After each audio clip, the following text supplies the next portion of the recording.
Beck runs a family law firm in Wellington, New Zealand, and she's asked, just opened my family law practice after 12 years at a mid-tier firm.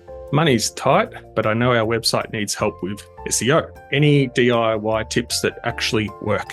Well, first, congrats on starting the firm. It's always a fun challenge. My first tip would be go to Google, type in the word site, S-I-T-E, and a colon, and then your domain name. Then look at whatever the search results are.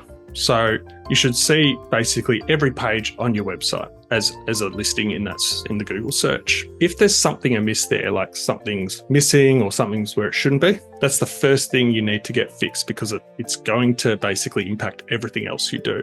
So you're going to need probably your web developer to fix that, probably. But that's the first thing, because if you don't have that right, everything else isn't going to matter. Once you've got that right, something you need to have is a page for every search term that you want to be found for. So you need to have an individual page. So as an example, you want to get found for your firm's name. So that's going to be your homepage. You want to be found for your own name as well. So someone's searching for your name. You need to have a page for your profile. It can't be under the About page. It can't be under just a team listing with multiple lawyers. You need to have your own page. And the reason is when someone types into Google your name, it gives Google the opportunity to actually index that page. It also makes it easy for the user to find you on the website. Then for every area of expertise, you want to have a page for it as well. So if you're offering family law, you might have a page for child support or spousal maintenance. You might even go sort of more niche and have answers to, say, specific questions, like an actual example I've heard from a family lawyer: who gets the Qantas frequent flyer points in a separation? Who gets the dog in a separation? And obviously there's going to be lots of nuances around that, but if you were looking for someone's looking for that online, you need to have a page for something that's specific. Once you've got all your pages up, the next thing to do is focus on what I call SEO essentials. So there's just a few things that you need to have done on your website that are going to really help Google rank your firm. So I'm going to use Beck, and I've anonymized the surname to Smith and came up with a fictional law firm, XYZ Lawyers. You want to get these three things right. And the first is the URL. You'll see here. In the address bar, you'll see it. You want to have the full name in the URL. So that's the first thing. If it has a number 2 in it, or it's got a typo in it, the number 2 being like you've had 2 attempts at publishing this page, you want to clean all those things up so they're nice and neat, so that they match the keyword there. Then you have the page title.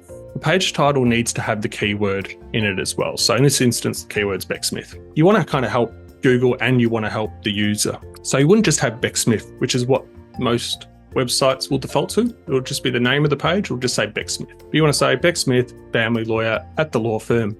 And if you've got space to fit it in, probably the location. So you'd want to sort of write it like that and make sure you have enough information there that when people are looking for you, they know they're in the right spot. And finally on this, you want to have a meta description. And the meta description doesn't need to have keywords. It's basically just a little bit of an intro into what the page is going to be about. So it's almost like a teaser, or it can just be like a very brief overview of, in this instance, your profile. So you don't need to have keywords in that. You then want to look for, like when you've got your entire sort of site done, you want to look for opportunities where you can link between pages. So it's just literally grabbing a word, say in an article you might have that says child support. You might highlight that word and then link to the child support page. Pretty simple thing to do. The other thing that will really help your SEO optimization, very easy to do, is set up your Google My Business profile page. That will really help with local search. The next thing you do there is make sure your contact details are consistent between the profile and the website. If they're not, fix that. But once you've got that ready to go, the next thing is just get as many reviews as you can. And that'll help rank for local searches, so people searching in your local city. And then finally, ask people for links. So links from other websites to your website really help in improving your ranking. So it can be friends or referrers or associations or directories, whatever it might be, just ask for those links. So to wrap that up, you want to make sure you have a page for every keyword that you want to rank for. When you're adding a page to your site, just spend that extra sort of couple of minutes crafting up the page title, the meta description, checking the URL, do your internal linking. So you're writing an article, can you link it to another page on your website? And just then keep asking for reviews and links.